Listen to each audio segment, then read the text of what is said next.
اجرایي رئیس وایي حکومت د شفاف حساب ورکونې، د قانون حاکمیت، ښې حکومتولۍ، له فساد سره د مبارزې، د ښځو د رول د پیاوړتیا، د ظرفیتونو د لوړولو، د کار پیدا کولو او د بشري حقوقو د ټینګښت په برخه کې لاسته راوړنې به د بروکسل غونډې ته وړاندې کړي.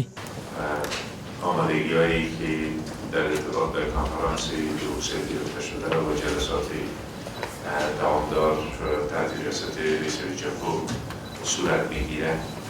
پیشرفت کار نشان میدهد در ارتباط تعهدات ما در قبال مردم خودداشته و در قبال جامعه بین‌المللی کشورهای کمک کردن به افغانستان در این راستا پیشرفت صورت گرفته.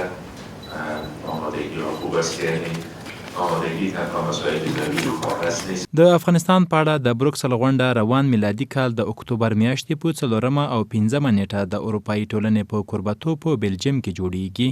ټاکل شوی چې په دې غونډه کې د 80 هیوادونو د استازو ترڅنګ د شاوخوا 20 نړیوالو سازمانونو استازي له افغانستان سره د مالی او سیاسي همکاریو پر دوام بحث وکړي.